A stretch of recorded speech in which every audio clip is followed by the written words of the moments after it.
Yo, what's up, guys? Chili Sports Cards. Today, got some mail. 3 different packages. So I'm just gonna go ahead and open them up and show you guys what's in them. How's everybody doing today? I might have a little rant or two also in this video. So if you guys are interested in hearing some ranting, sounds good to you, then stick around. Alright, so this is the inner prepping that this guy chooses to package this stuff with to keep it from moving around inside this package. It's a pretty interesting way of packing something, but I will say it worked. It works, I'm sure. So whatever, no big deal. It's just kind of sloppy, I guess. World of Warcraft, Topps football, just some wrappers. All right, trying to get into this package here so I could see the goods, man. What's going on? What do we got here? What's going on? Oh, okay. Yeah, I remember these. So these were kind of just like a what do I call it? I don't know how to describe why I bought these. I didn't have them. They're 1989 Mother's Cookies Ken Griffey Jr. rookie cards. A lot of people would call these type of cards like this oddball cards, is a common term for them. So in this Mother's Cookie rookie card batch for this year, for this player, Ken Griffey Jr., there was 5 of them. And I found these online on eBay for the whole set, and I think I spent $25. And the way that these cards are made, they're rounded on the edges in the corners. So for whatever reason, when they make cards like that, it tends to help them stay in better shape. Look at like Pokemon cards. They just tend to stay in much better shape that way because the corners are much more fragile and delicate when they're at a point, because that point can just get messed up really easy. Whereas where these are kind of rounded, they give. There's not a point to indent, you know what I'm saying? So anyway, I am gonna send these off to get graded at SGC to complete my SGC Ken Griffey Jr. Rookie card collection.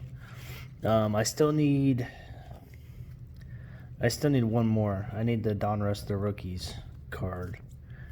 So anyways, these are kind of cool cards, man, because you know, it gives you a place to get an autograph right there if you ever have the chance to meet the player.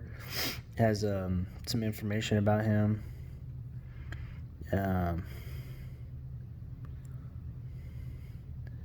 Career note: Ken Griffey Jr. hit back-to-back home runs with senior. Well, what's interesting about this is it has a stat from 1990.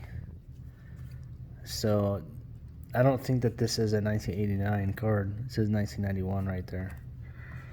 So let's see what the other ones say. This one says 1989, 3 of 4. So this is a different card from a different set. So the 1989, these are the ones that are the rookie cards. So I guess I don't have to get this one graded if I don't want to. So yeah, there's one. It says this is 3 of 4, 4 of 4. Let's put it in order here.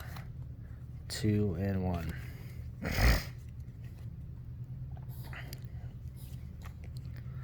So just in case, oh, okay, it says rookie set. So if you guys have never seen these before, I'll just kind of show the front and backs of them. Mother's Cookies. Yeah, you guys ever eaten Mother's Cookies before? They come in a big, kind of like a bag. Pretty good. So, is this all 5? Yeah, this is all 5.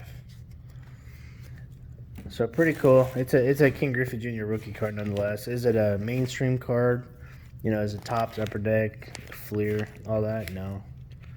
But there are cards that I didn't have, and I thought they were always pretty cool. And I had the opportunity to just knock it all out and get them all in one set. And I was like, you know what, man? Let's do it. Let's just get the whole set. Drop something. I gotta pick it up before my dogs try to get it. So I'm gonna put this package on the screen right there for you guys, so you can take a look at it while I'm busy picking up my trash.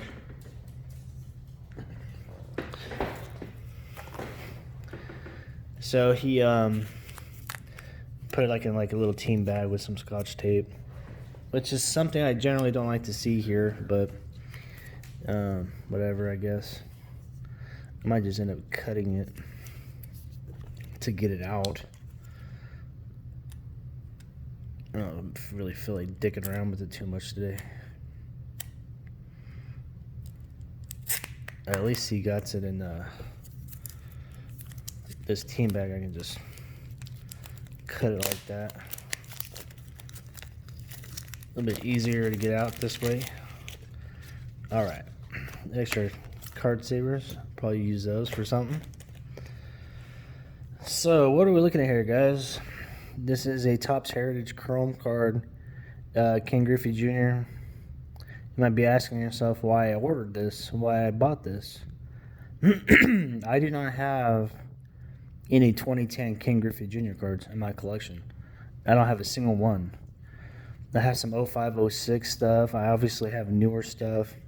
But the actual last year of his playing career, I don't have one. And I thought that was kind of, you know, just kind of sad. This one is numbered right here. It says 71 out of 1961. I guess it's a 1961 Topps is what they chose, 1961. 1961 Topps design. So one of the reasons I bought this card is because if you checking out the back right here, it doesn't have his completed stats for 2010, but I don't think he hit any home runs in 2010. Yeah. So anyways, yeah, he definitely has some other hits and other stuff where they're not included on this card, but for the most part, it's got most of his stats on it, almost all of them. And I just wanted to have a card that had almost all his stats on it. And, you know, this card actually has it going all the way back up to 1989 at the very top. So, I just wanted a card like that. That had most of his stats or all of his stats. I'm trying to pull this card out real quick.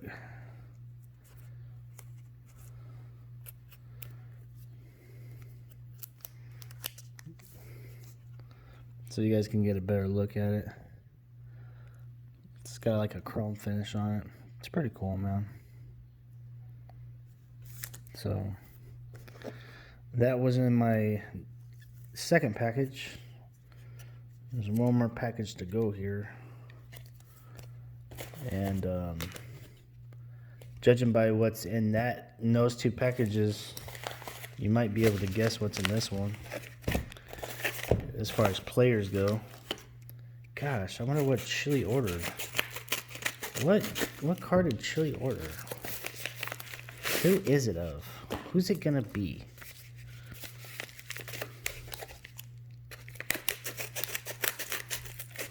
He had this wrapped up in two different types of padded envelopes.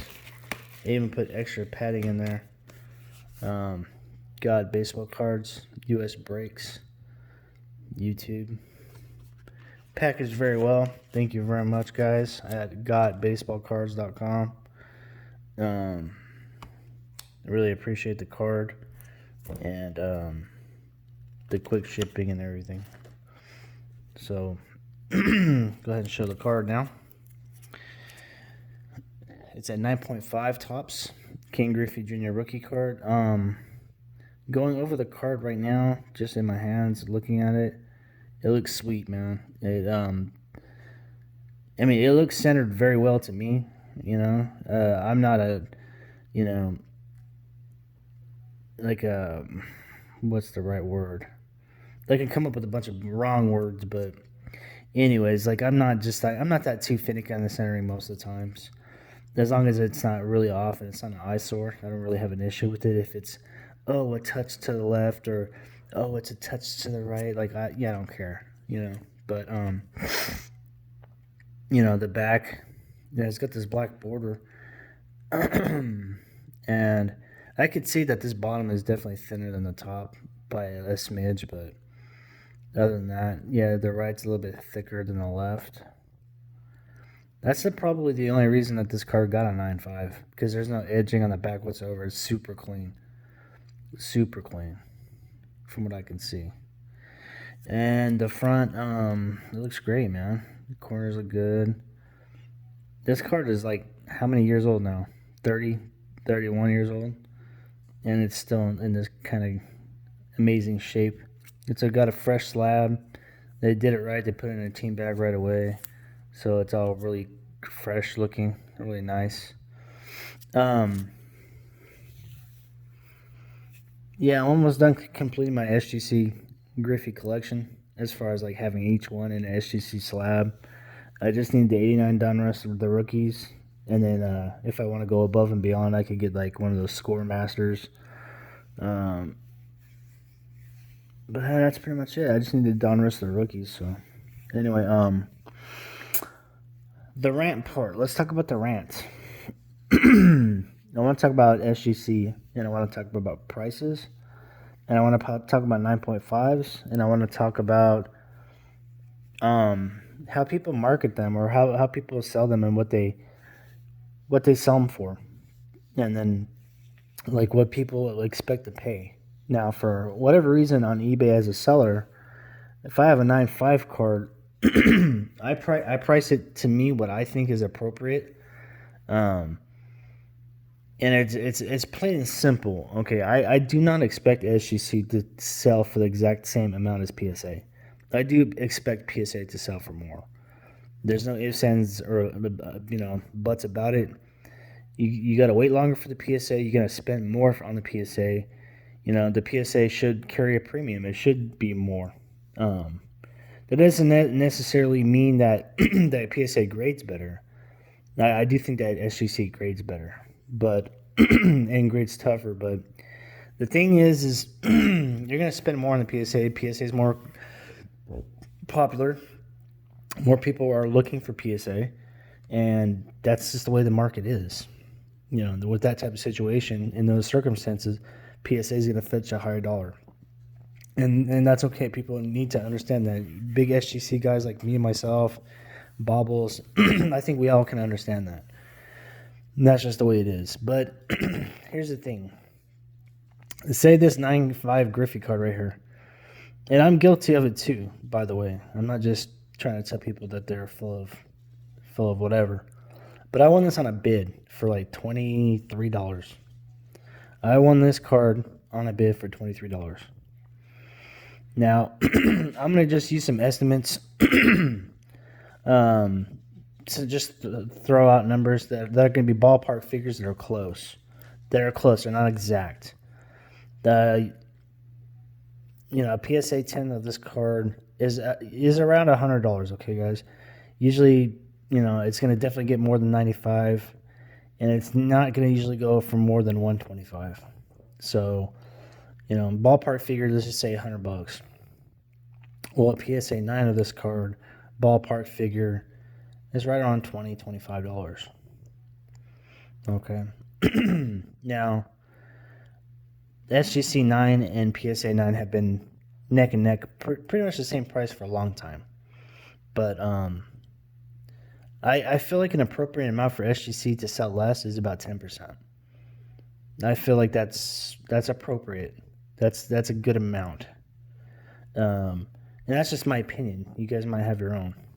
But I just think that the 9.5, the SGCs, the prices that they're going for is just way out of whack.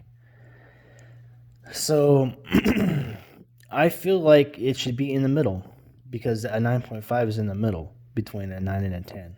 Yes.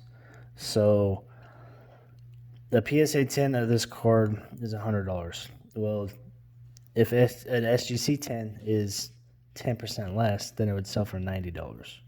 Okay. Well, the 9.5 SGC should be right in the middle between a PSA 9 and a PSA 10, in my opinion. Or at least in the middle between an SGC 9 and an SGC 10. So let's give the SGC 9 a 20, and then let's give the SGC 10 90. What's in the middle between 90 and 20? So you take 90 and 20, add them, you get 110 divided by 2 is 55. I shouldn't have been able to get this card for less than $55. Maybe 50. I mean, that's how much this card should have gone for. If I went online and I spent money on this card, I would be okay with spending $50 on the card. I went on bid for $23.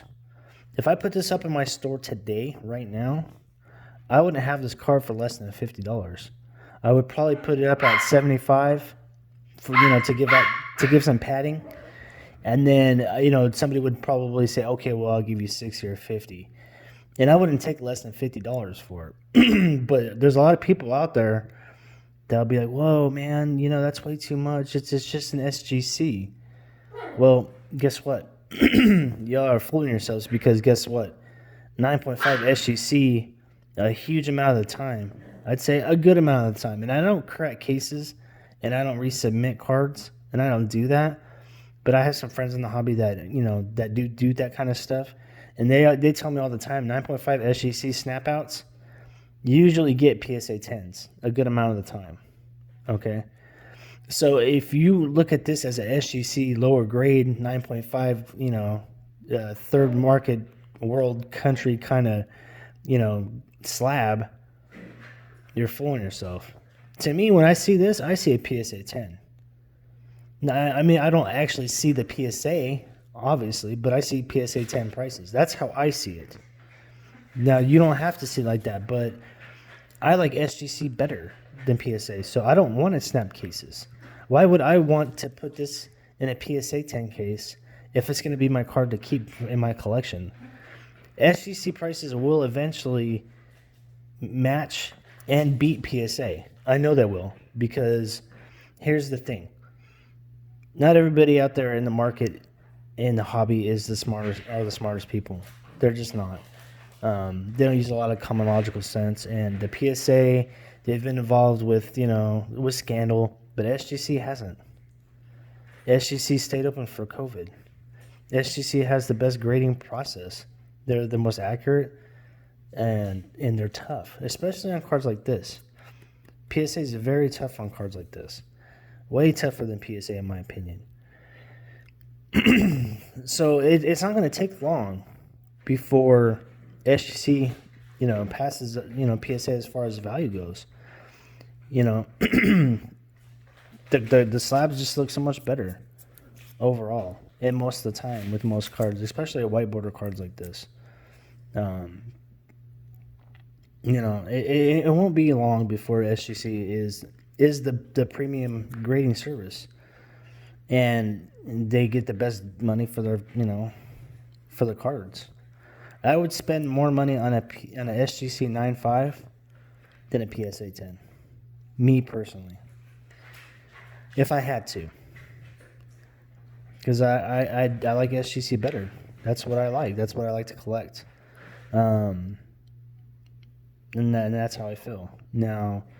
Is it kind of closed-minded to be so standoffish with PSA and not,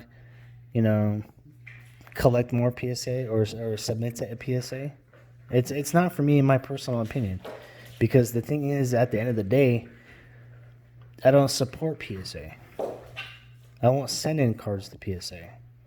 I don't try to buy cards that are PSA graded if I don't have to. That's just a personal choice. But it's also my personal choice to, if I needed to spend more to get the SGC, even at a lower grade, I probably would do so because that's my collection. You know what I mean? I don't collect PSA. Some of the cards that I have are PSA. Will I resubmit them someday to SGC and crack them and slap them, whatever? Yeah, probably I will. But right now I'm still building my collection, and so I'm not really worried about that right now. But with my favorite player and having all those rookies that are graded SGC, sure, I'm gonna buy the SGC stuff. So, pretty cool card, man. That's gonna end my rant right there. You guys can hate it, like it, whatever. It's all good. It don't matter. So, yeah, pretty soon what I'm going to do is I'm going to put them all out on screen once I get that Donruss, the rookies in an SGC case. And just shoot them, see how they look together all on a, standing up all together. I think it'll look really cool, man, to have the whole SGC collection of all his different rookie cards, because he has quite a few. He has the Upper Deck, he has the Bowman, he has the Fleer. He's got 3 different Donrusses. He's got a baseball best, the rookies, and the rated rookie.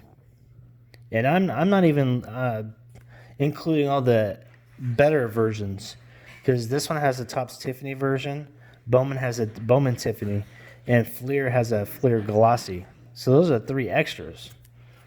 Some of those cards fetch a premium price, so I don't know if I'm gonna get those ones, because I don't really need them. They look the same as these ones. The paper's different, and the colors are a little bit more vibrant. Like this red would be a little bit more like